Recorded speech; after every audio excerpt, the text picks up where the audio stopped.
Ginoo sa imong kusganong bukton, magmatinumanon ako sa pagkaman sinulundo.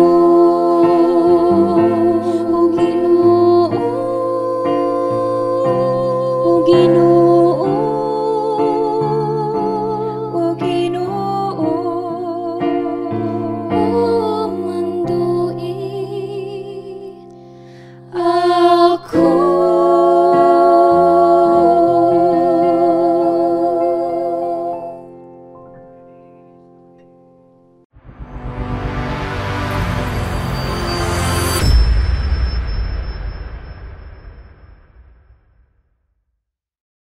Mayong gabi, pag-usab sa atong tanan nga mga live viewers nining gabi una karon all throughout Central Philippine Union Conference og sa tibuok kalibutan.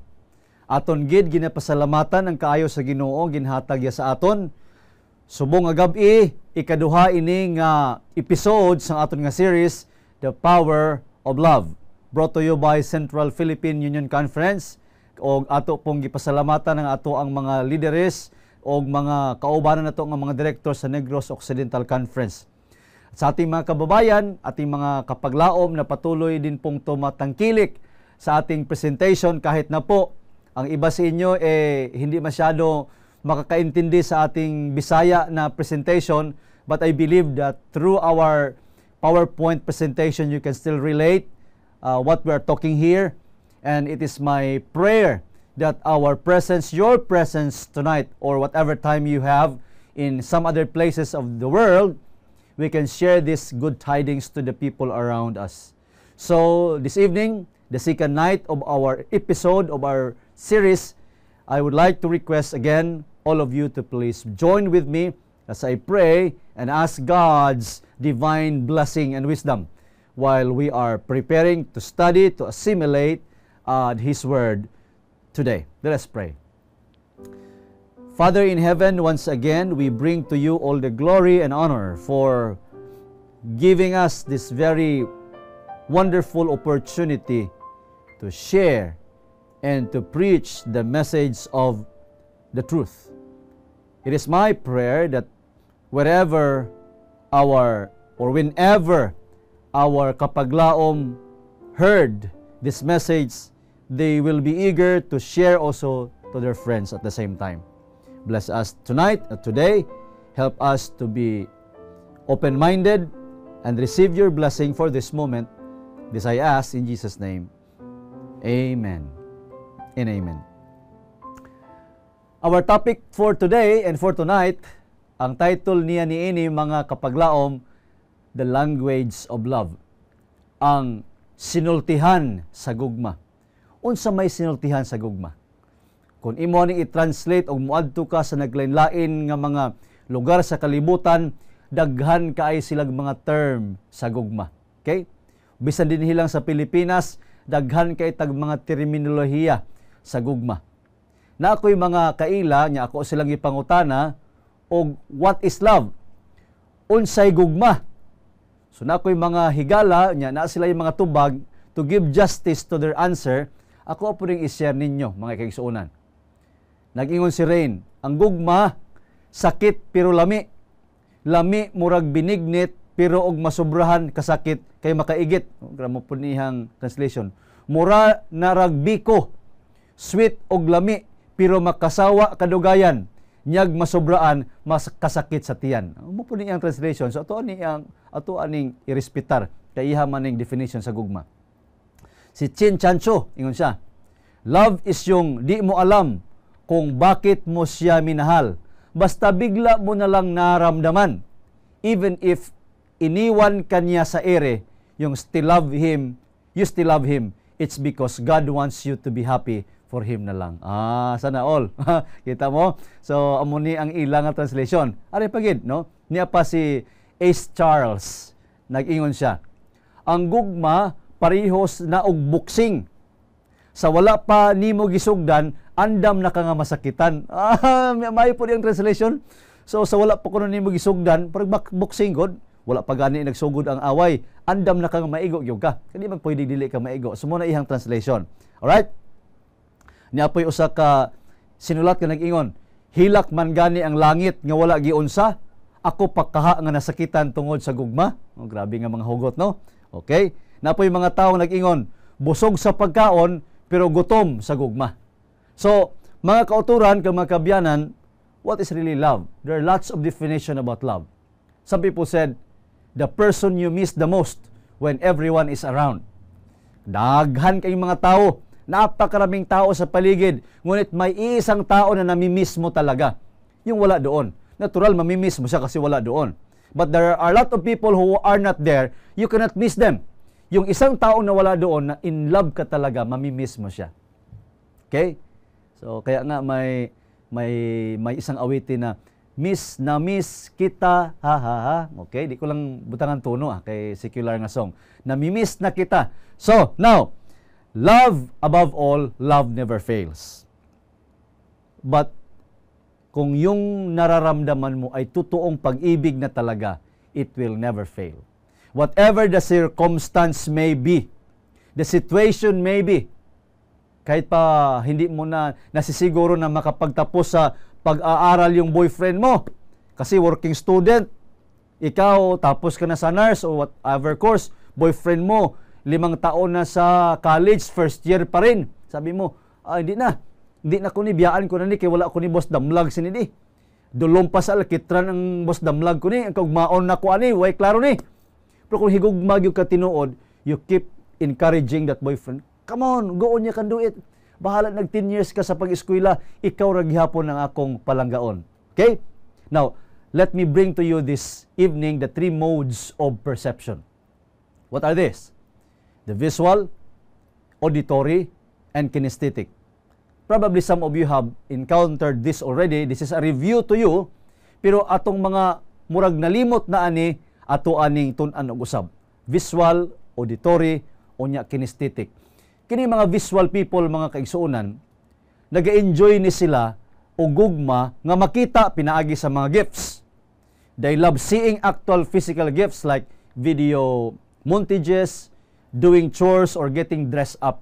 So nindot kaay laging mabatsyagan nga na gihigugma sila kung nakita ng hatag o gift, niya gi-arrange ang mga butang sa balay, nag-ilis. So mga visual people maka-appreciate gid ana mga kaigsuonan. Visual people also tend to say things like, I see what you mean, or see you later. Kanang yung mga tao nga magkita mo ron, bago pa gani mo nagkita, niya maingin din siya, see you later. Bago pa gani mo nagkita, makikita na po siya ron dugay-dugay, no? Or have very animated hand gesture in explaining something. Kanang mga tao nga mag-explain gani, nga gawara-wara pirmi ang kamot, mga visual na. Mahilig sila ana. Sa pagyon, they are also the ones who tend to be more aware of how they look or are more fashionable. Na kini mga tao bitang mga fashionista, maayo mamili og sa isulob, kabalo pula sila mamantay sa isulob sa uban. Okay? Kita paminaw na to murag nindot na magyuni ka etong gisulob. Unya og naapoy mangutana na tong uban, mangutana nindot na ni, nindot na puna, no? Ako actually I am not really that visual. Naay mangutanan ako angayan ako, paglantan ko angayan ako, pero pag pangutanan niya sa uban, dili pa sila angayan. Okay? So, kini mga tao nga mga visual, mao ni ilang ekspresyon mga higala, pasyonista. Okay? So, mao na ang visual ha, kutob sa ilang makita, maigid sila mo kalabanan nila kini mga decorator, no? Mga decorator o mga maayo sila mag-arrange, mga artist ni sila. Okay? Kadto na ta sa auditory. Unsa man ning auditory? Comes from the word audio, no? O kung pagdungog. Auditory people are the ones who appreciate our more vocal kind of love. Ilang maapresyar kanang ilang nadunggan. Auditory people also love hearing the words I love you from an object of affection. So kung kini mga auditory nga mga tao, kung makadungog ni sila nga giingnan nimo sila I love you, piting nindutan ilang paminaw, bahalag walay gift. Pero katong visual nga mga tao, bisag ka usa ka milyon pa ning ingnon nimong I love you, nya wala kay gihatag niya, di gina siya malipay. Na matingala ka no. So, sa pagyon ning auditory, Ang auditory pagyod, they also enjoy music more than most of us. And some may even be gifted with singing or a musical instrument. Here's the catch. Most auditory people are not kinesthetic. Karong kinesthetic ato nang tun-an ron ha, usa nang kinesthetic. Muna diha. So mahilig ni sila sa music. Nindutan sila maminaw. Okay? Nindutan sila maminaw. Muna ilang gift mga higala. So, unsa pa gyud ang auditory? That's why of all three categories, they tend to have the weakest handshakes. This means that unless the person is already very comfortable with you, he or she will shy away from physical contact. So kini mga auditory people, mahibaw-an nimo ni. Kung magkumusta na ganita sa simbahan ug asa lugak kay kinumustahan. Lugak kay kinumustahan. Kinsa man toy hugot mangumusta? Kining kinesthetic. Oh, are. Unsa man ni kinesthetic? Kining kinesthetic, touchy. They value hugging, holding hands and cuddling. Na may mga tao nga na ilhan nga magtupad mo kada istorya sig panguhit. Ako'y kaila na magistorya mi kuhit. Mura na mag nang habal na ako ang kilid are kini habok na mura na nagasamad kay kada sulti kuhit.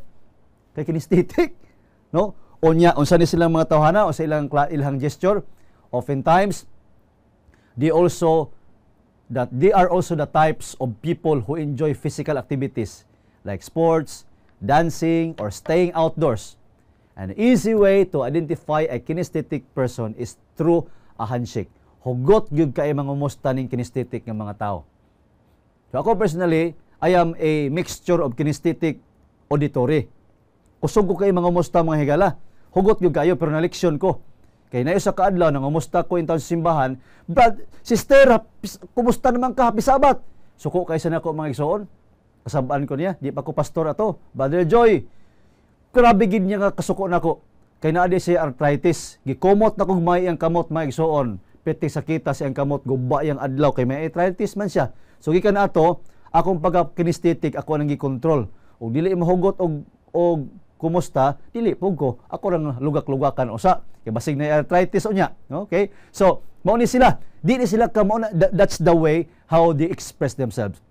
They usually have firm, secure handshake. So, ang pinakaluya in tawag handshake kanang mga auditory, ha? Di kay na sila pala unless nga comfortable na sila sa imo, ha. All right. So, ingon sa I love quoting the writings of Gordon Martin Boro, okay, from the book I Love You. Ingon siya, "If my sweetheart is different from me, whether I am an auditory, unya akong girlfriend, asawa, kinesthetic, or visual, if my sweetheart is different from me, but I expect her to behave like me, we will have problems perpetually." Problema gyud ay. Lahi-lahi man gyud ta. Ang imong asawa lahi ra gyud ang imong bana. Talagsar gyud mag-asawa nga nagkuyog nga pareho gyud personalidad. Most of the spouse are actually totally different. Nya gusto nimong imong asawa mo pareho nimo, imong bana mo pareho pud nimo. Problema gyud na ingon ni Gordon Martin Boro. You have problems perpetually. Yung sa mato himuon. Nga lain-lain man mo og expressions. Lain-lain man ang mode of perception ninyo. Solution number 1, identify your partner. Ang partner nimo visual, kinesthetic, o auditory. Sample na mga iring, ha, mga kuring, sample na siya. Identify. So, pag human ani atong presentation karon, obserbahi imo ang partner. Say, "Dad, kumusta dad?" Nya inog react niya, di kani sa magsigig lantaw-lantaw nimo. Dili ni visual akong bana di ay. "Dad, wala man ko lantaw nako." Sige lang, istorya lang kay maminaw ko. Auditory di ay ni siya. Unya, imong bana, imong asawa, karon nya, "Kumusta man ka?" Mana di mong asawa, "Ay, gugug sa muka." Oh, managpa man bisag kuan ra. Kinesthetic di ni siya. Oh, so kuan ninyo, inyuhang i-identify inyong partner. Kay once ma-identify nimo imong partner, imong bana, imong asawa, wala gyud problema. Kay masabtan man nimo siya. Okay? Ikaduha, accept your partner's differences. Dawata gid inyong diferensya sa imong partner kay wala ba ginatuway diferensya. Kung di nimo dawaton ang diferensya sa imong partner, base ang imong silingan makadawat sa iyang diferensya. Mana kung bana nakuha na may puli-puli din sa balay o sa kabulan na. Nya Nakit-an nimo dito sa pikas balay na, sa balay ni sa imong kumari. Nganong naa ka din kay sa balay ko, dili man ko nimo ma-accept akong difference niya si Mari, ma-accept man ko niya. Dakong problema. So, accept your partner's differences because you have also your own differences. Magdinawatay ta sa itong mga diferensya, mga kaigsunan. Unya, ikatulong nga solusyon. Suman, love your partners better than yourself. Or love your partner better than yourself. Higugmao na to ang ato ang partner labaw kaysa atong kaugalingon. Gitawag ni nga symbiotic relationship. Kung ikaw naghuna-huna nga imo na yung lipayon ng imong partner, nya malipay siya, mubalos po na siya. Ang iyang huna-hunaon nga malipay ra gyud ka. Pwede nindot ta. Sa naol na pod. Okay?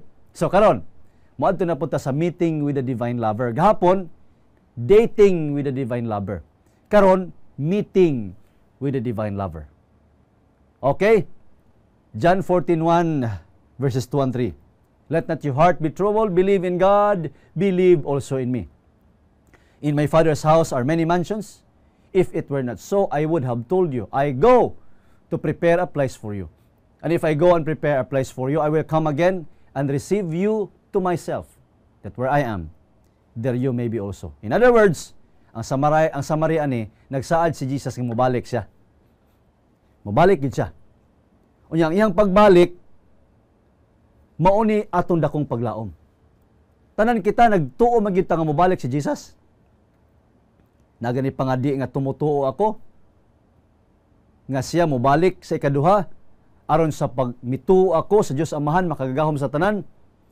O mituo po ta ni Ginoong Hesus nga namatay sa cross, gilubong nabanhaw sa ikatulo ka adlaw, mikayab sa langit, nya mobalik sa ikaduha aron sa pagkuha sa mga buhi ug mga minatay. Mobalik gid siya. Muna itong handom. Kung dili gani mobalik ang Ginoo, wala gitay paglaom mga igsoon. Ang pagbalik sa Ginoo, pagkuha sa mga matarong sa iyang mga pinili, muna ato ang paglaom. Our living hope. Ang pangutana kanusa. Naikanta nga, mibalik ako kay gimingaw kanimo. Dili di ay sayon nga hikalimtan sa dayon. Ha? Karaan kay ng kanta ha. Ikanta ko na sa una, mga 8 anyos pa lang ko. Ang pangutana, saan o siya magbalik? Matthew 24:36. But of that day and hour, no one knows. Not even the angels of heaven, but my Father only. Wag na kahibalo. Mubalik matuod siya, pero wala sang bisan sino nga nakabalo sini ang iya lang gid amay. Imagine? Di paano tani? Anong paglaom tani? Ginoo mobalik man ka pero kanus amana. Naibitay saad nga kanang pakaslan lagi ti ka. Kanus aman. Sige lang, maubot ta ginang panahon. Walay paglaom ba? Walay konsuelo. Nga saad tuod nga pakaslan pero way siguro. Niya ang ihang mga tinun-an. The disciples of Jesus asked him, tell us when will these things be and what will be the sign of your coming and of the end of the age. Matthew 24:3.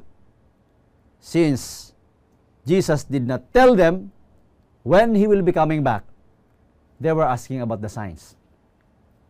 Mutana sila, kanus amang kamo balik Lord? Wa gyud ko kahibalo. Ang amahan ray nakahibalo. Ya ugwa mi wala panahon, ug walay pizza, wala kami kahibalo Lord. Tagay lang mi og mga timaan. Tagay lang kami sang mga patin, mga tilimadon kung san o ikaw magkakari, kag san o matapos ang panag-on. Ari mga otod ang aton pagatun-an. Ang pamangkot, the coming of Jesus is really literal. Damo bala nagsiling nga, ari naman si Jesus. Ato naman siya dito sa Dinagat Island. Ato naman siya sa Davao City, may kingdom naman to siya. Nag-abot na siya. Kay kira ding pangamuyo nga, thy kingdom come, thy will be done on earth. So ari nang iyang kingdom. Ari mga igsoon, atong lantawon kung unsay mahitabo sa iyang pagbalik, usa ta moadto sa tubag ni Jesus aning mga signs bitaw. Unsay mahitabo sa iyang pagbalik. 1 Thessalonians 4:16, and the Lord himself will descend from heaven with a shout, with the voice of the archangel, and with God's trumpet. So nakadungog na bataan ni nga na Ginoo ning naog sa langit niya na idako kaing singgit na trumpeta. Mao ni pagbalik sa Ginoo. Who else? Acts 1:11. Why do you stand here looking into the sky? The same Jesus who has been taken from you into heaven will come back in the same way you have seen him go into heaven. So, pag skayab ni Jesus sa langit, maupod niya ang pamaagi nga mobalik sa sayuta. Wa magi nakasugid nga gibalita nga naay nakakita bisag pipila lang kabuok nga nanaog si Jesus ikan sa langit, nag-descend from heaven with the trumpet. Nya dito sa ning tupa sa Dinagat Island. Dito sa ning tupa sa Davao City. Ning kaletra man. Okay? So, muna walay adlaw, walay oras. So therefore, walay adlaw, walay oras ang pagbalik ni Jesus, but it's literal. Literal. Pareho sa iyang pagkayab sa langit nga literal po.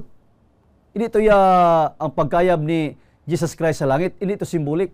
It's not a metaphor. But it's a literal ascension to heaven. And we all believe on that. I have not heard any preaching in other Christian denominations nga the coming of Christ to heaven is symbolic. Nya karon ang pagbalik ni Jesus symbolic na. Kaniya na sa tong kasing-kasing. O nya diingon ang mga manulunda diha sa binuhatan 1:11 nga ang iyang pagkayab sa langit ingon man ni ana usab ang iyang pagbalik ni sa yuta. All right. Madto na sa mga tanda sa mga panag-on. The signs of the times. Wa may panahon nga gihatag sa Ginoong Hesus kay wa man gid siya kahibalo nga mahanraman, pero ni ay mga signs. Ni ay mga timaan nga isugid kanato. Una, sign number 1. Religious deception. Unsa man religious deception? Ang deception ang word pangilad ba? Panginto sa Ilonggo pa. Daghang mga pagtulun-an nga migamit og Kristo pero dili tinuod. Murag tinuod pero dili tinuod. All right? Matthew 24:4-5. And Jesus answered and said to them, "Take heed that no one deceives you. For many will come in my name, saying, I am Christ, and will deceive many." So dili tanan nga nag-ingon karon Kristo tinuod ang ilang wali. Labaw sa tanan kana paging mopaila nga siya pagyod ang pinili nga anak, the appointed son. O kinsa man diha nga mipaila-ila nga sila na karon si Kristo dinhi sa yuta, sila na mao'y puli ni Jesus Christ, sila na gitawag nga substitute of Christ, the vicar of the Son of God. Ayaw mong tuo yun, kaya ingon diri, ayaw gyud mong tuo sa kay basig ilaron mo. Alright? Matthew 24:23. Then if anyone says to you, "Look, here is the Christ," or "There he is not," do not believe it. Na mo na diha. Na maingon ninyo nga to si Kristo didto ron. Nasi didto ron. Misulod siya ng tawhana, siya na si Kristo. Nisulod siya ni Jose Rizal kaysa pang mga tawhana ing isudlan diha. Ayaw mong tuo, si Kristo nag-ingon. Usa pa yon.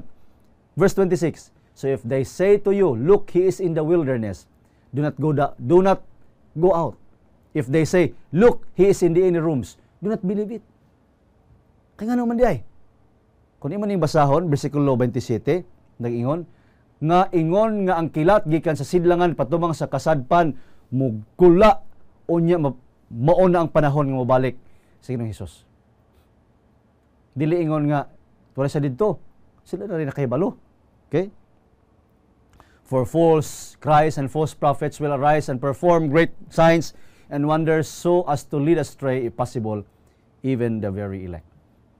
Bisan ang mga pinili nga nagtuo ni Kristo, mailad. Mao na gahapon gito na nato ang pagpakig-date nato ni Kristo. Unsa nga itong una? Maminaw ta siyang pulong. Kung maminaw ta siyang pulong, di kita mailad. Pero kung di ka maminaw siyang pulong, maintuan gid kita sa mga manog into. Sa Ilonggo pa, wala sang maintuan kung wala sang magpainto. Sa Cebuano pa, walay mailad kung dili ka magpailad. Walay mangingilad kung dili ka magpailad. Ayaw pailad. Tuon ta sa balang kasulatan. Isa sa mga signs, then many false prophets will rise up and deceive many. Anong dili maka-deceive? Karon bitaw, pitindaghanan na itong relihiyon. Okay, nakita nyo ning mga legendary. Kanang color blue, Christian. Kanang color orange, Buddhist. Kanang color red, Hindu. Ang mga may arat na color black, Jewish. color green, Muslim. Kag ang others, mo na ang yellow. Ang tao ninyo mga color mga higala? Okay? Nya kinitanan nga mga relihiyon, bitindog ni nga puro tinuod. Na ay 4,300 ka mga relihiyon sa tibuok kalibutan. Nya sa may tinuod ani.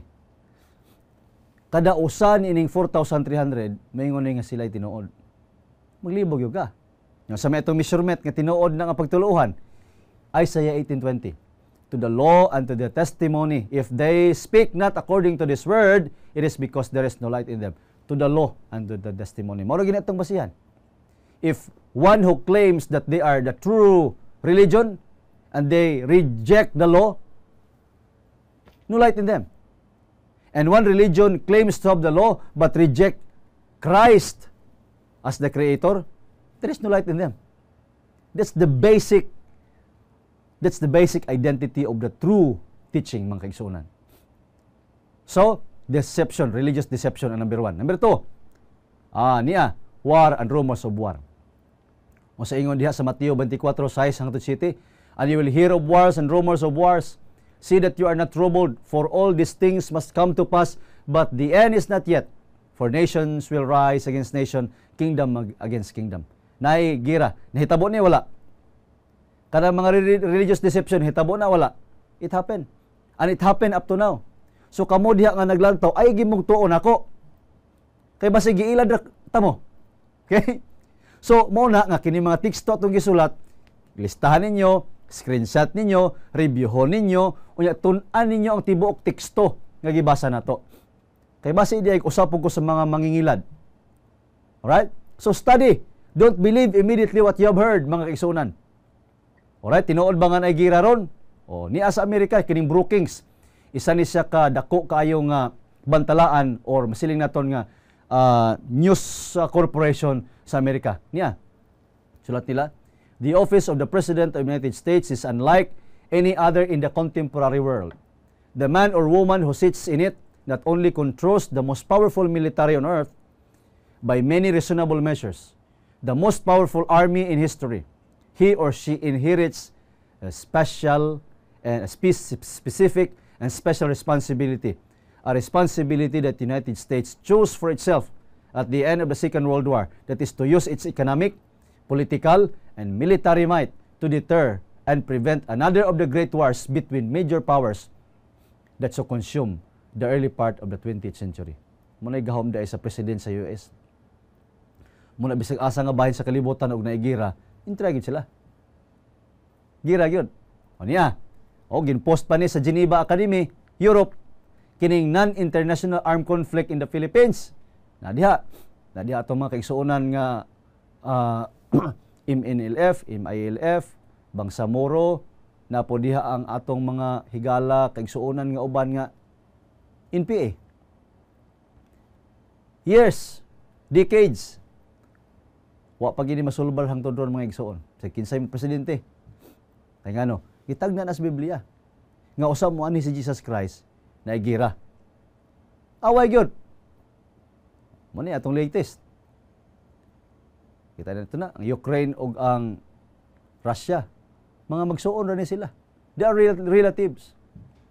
Pero hangtod karon wa gyapon sila nag-ayuhay mga igsuon. Kay ngano? The Bible tells us that before Jesus comes, there must be war and rumors of war. Psalms 120 verse 7, I am for peace, but when I speak, they are for war. Daghan na kay mga pistoks nga nahitabo between government and rebels. Pag human og pistok, away na pod. Ang Ginoo gusto og peace, pero ang tao gusto og war. Mao naman itagna. Mao ni mga tanda usa mobalik si Jesus Christ. Wars and rumors of wars. Number 3, famine, kagutom, shortage of food supply. Niya mga igsoon, and there will be famines. Matthew 24:7. Okay? Bisan ang Amerika gani, daghan kay gitawag nga kagutom. Okay? So, niya ang record. You can screenshot on that.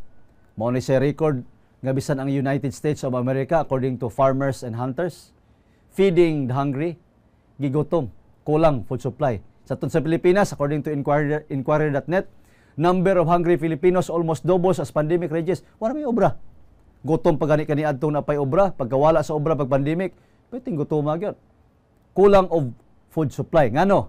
Unsa pa hinungdan nganong shortage of food supply? Samtang midaghan ang tawo, migamay ang atong agricultural land. Kaya ang mga agricultural land gihimo na nga mga subdivision, gihimo na nga mga industrial companies. Samtang nagadamo ang tawo, nagagamay ang agricultural land nga diri ata nagkuha food supply. Piting luoyan na to. Nga naman may tabo ni siya usa mo balik ang Ginoo. May famine, no? 1 out of 9 or 795 million people in the world do not have enough food to lead a healthy, active life. So, there's about 1 in 9 people on earth. 1 in every 9 people may problema. Lack of food supply. Sign number 4, pestilences. Ang pestilences, gitawag ni siya mga deadly diseases. Okay? Matthew 24:7, for nations will rise against nation and kingdom against kingdom, and there will be famines and pestilences. Actually, ang Greek word sa pestilence, mga higala, muna yung Greek word, epidemia. Epidemia, pagbasa sila sa Greek. Epidemia din yung pestilence. Or disease, mga balatian. Ano sa maning epidemia? Ang epidemia, mao ni siya. Ingon pa sa Center of Disease Control and Prevention, describes as epidemic as an unexpected increase in the number of disease cases in a specific geographical area. Nahitabo ni wala? Ha? Hitabo kini ang COVID unsa naman ni? Gitawag gani nga pandemic ni. No, mo ni karon. Kita ni mo na. Mo ni atong kahimtangan karon mga higala. Nganong nahitabo man ni? Wala man ni sukad masukad. Tungod kay gitagna na nga sa mobalik sa Ginoong Hesus na ay gitawag nga deadly disease, pestilences, epidemia, pandemya. Oh, kita mo na worldwide as of July 1 gahapon. Tumiaging adlaw, no? July 1. 527 million ang confirmed cases, mga kaigsuonan. Sa Pilipinas, 3 million. Imagine ka ni? Ga-increase na ga-increase. Every day ga-increase. Because before Jesus comes, there shall be pestilences. Sign number 5, earthquakes in diverse places, mga calamities and disasters. For nations will rise against nation and kingdom against kingdom, and there will be famines, pestilences, and earthquakes in various places. Tinuod na. Kita ni mo ni mga hitabo. Puerto Rico, 2020. Okay ni, asa man ni? Mo ni balay sa isa ka politiko dito sa somewhere in La Libertad, Negros Oriental, that was 2012. Yan to me. Kini, asa man ni? Simbahan ni nato dito sa Gihulngan. Ako diha sa kilid. Gool kay kog naong lang taon. Kay dako nga simbahan dito na wasak. Naa sa Bateria, Gihulngan, Negros Oriental. Ni adto mi dito. Onya, ni anha po mi anang bukid sa La Libertad, kanang gitawag nila bukid sa Sulunggon nga na pikas. Nya usara ka bukbalay na bilin, tanan natabunan gid sila. Piting luoya. Uban pa nga mga kalamidad. And there will be more. Kay tagna na sa Biblia nag-ingon, all these are the beginning of sorrows. Sugod pa lang ni sa mga kalisod, mga igsuonan. What else? Sign number 6, evil attitude of men. Dautan nga kiniya sa mga tao. 2 Timothy 3:1, but know this, that in the last days perilous times will come. For men will be lovers of themselves, lovers of money, boasters, proud, blasphemers, disobedient to parents, and thankful and holy. Nahitabo ni karon? Ang mga tao mahigugmaon sila kugalingon, makikwarta, bugalon, tikalon. Di na mosunod sa ginikanan, ang ginikanan na may mosunod sa bata. Nagani-ginikanan nag-ingon nga pastor. Goal gyud kaayo. Kay pag-abot sa kong anak diri kan sa Manila na idalang lalaki, na ilang dalang bata. Kisa maning bata, day. Ako kisa maning laki, akong bana. Uy, may bana na di ka, may anak na di ka, wa makapagpahibalo. Imagine ka na. Disobedient to parents, unthankful. Tagaan nimo mo reklamo pa, mao ra ni. Maghatagan na gani nimo. Okay? What else? Unloving, unforgiving, slanderers, without self-control, brutal, despisers of good. Di gyud makapasaylo. Di makakontrol. Sa pa, traitors, headstrong, haughty, lovers of pleasures rather than lovers of God. Kung mga kalipay gani, bisag dili na mo imbitaron, maadto yun. Pero kung wali sa pulong sa Ginoo, matablaw pa kag-imbitar, di gyud maadto. Way labot ninyo nga milantaw ron. Na may uban nga lisod gid mo palantawon. Pero kung kalingawan sa kalibutan, mag-inilugay, bahala gutok kayo, bahala way pungkuanan. Matthew 24:9-10, then they will deliver you up to tribulation and put you to death, and you will be hated by all nations for my name's sake. And then many will fall away and betray one another and hate one another. And because lawlessness will be increased, the love of many will grow cold. Wala, di mo tuog kasuguan. Ang mga tao di na mahigugmaon. You see? Evil attitude of men. Hitabo na karon? Yes, of course. Number 7, oppression of the poor. Human abuse. Exploitation. Ang pigado, looy kayo. Now, James 1, James 5. Come now, you rich, weep and howl for your miseries that are coming upon you. Your riches are corrupted, and your garments are moth-eaten. Your gold and silver are corroded, and their corrosion will be a witness against you, and will eat your flesh like fire. You have heaped up treasure in the last days. Indeed, the wages of the laborers who mowed your fields, which you have kept back by fraud, cry out, and the cries of the reapers have reached the ears of the Lord of the Sabaoth. You have lived in the earth in pleasure and luxury. You have fattened your hearts as in the day of slaughter. You have condemned, you have murdered the just. He does not resist you. Looy kay mga pigado. Umureklamo ka, papatay ka. Reklamo ka sa imong sweldo, pahalinon ka. Exploitation. Ang dato ni samot og kadato, ang pigado ni samot og kapigado. It happened? Yes. Last, gospel to all the world. Mao ni mahigala. Natay program din sa Hope Channel. Kaya ron makaabot ang mga balita tibuok kalibutan. Kaya mo ni katapusan nga tanda. And this gospel of the kingdom will be proclaimed throughout the world as a testimony to all nations. And then the end will come. Kung mahuman na ni atong pangwali, maabot na tanang kalibutan, moabot gid ang Ginoo. Paano ni? Di ni maabot kung dili mo mang-share sa inyong mga friends. Karon nga nakadungog mo ani, ayaw gid mo pagduha-duha, i-share sa inyong friends. Bahalag di sila mo lantaw, share lang. Kay mao man ni ato ang mission. Ang pagbalik sa Ginoo, visual. Behold, He is coming with clouds, and every eye will see Him, even they who pierced Him, and all the tribes of the earth will mourn because of Him. Even so, amen. Tanan nga mata, makakita sa pagbalik ni Ginoong Hesus. Ang mga buta, God will provide. All the people will see His coming. So why secret-secret ni? Why secret-secret ha? Pagbalik sa Ginoo, makita sa tanan nga mata. Auditory, for the Lord Himself will descend from heaven with a shout, with the voice of an archangel, and with the trumpet of God, and the dead in Christ will rise first. May trumpet, may shout. Ang mga bungol, God will provide.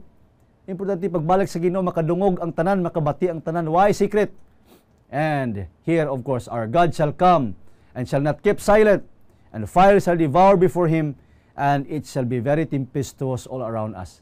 Dili hilom, hindi hipos ang pagbalik sa Ginoo. Tanan kita makabati kang makita. And kinesthetic. The sign of the Son of Man will appear in heaven, and then all the tribes of the earth will mourn, and they will see the Son of Man coming of the clouds of heaven with power and great glory. When Jesus comes, we can see Him. We can hear Him. We can feel and touch Him. Apang adunay duha lang ka grupo sa pagbalik sa Ginoo. The group in the side of God and in the side of Satan. Ang naa sa yawa, maingon sila, and He said to the mountains and the rocks, fall on us and hide us from the face of Him who sits on the throne and from the wrath of the Lamb. But on the side of God, they will say, and it will be said in that day, behold, this is our God. We have waited for Him, and He will save us. This is the Lord. We have waited for Him. We will be glad and rejoice in His salvation. The question is, where do you stand? Kinsa man inyong pilion? Diin ang pilion ninyong mga kauturan. Joshua 24:14-15 says, choose you this day whom you will serve. But for me and my house, we will serve the Lord. It's time for you to choose. It's a time for you to stand before Him. Choose Him. Kay nahitabo na karon ang mga tanda, tanan nga mga palatandaan nakita na naton mga kauturan, mga kapatid, mga kaigsunan. Hapit na gyud mo balik ang Ginoo. Iya na lang gihulat nga ikaw motuog mo dawat diha kaniya ug moabot na ang iyang pag-anhi. Magampo kita. Amahan na mo nga balaan ining gabhiuna. Among gidayeg og ipasalamatan ikaw tabangi in taon kami. nga maandam sa imong pagbalik. Ani ana karon ang mga palatandaan, ang mga pat-in nga ikaw malapit na nga magbalik sini nga duta. Tabangi intawon kami nga maandam kami Ginoo among kinabuhi aron dili kami masapwan makit-an nga dautan sa imong pag-anhi ug kabahin kami sa imong gingharian. Dahil nga salamat sa imong pagkauban kanamo ning gabi una. Panalangini kaming tanan gitugyan namo kini sa ngalan ni Jesus. Amen and amen.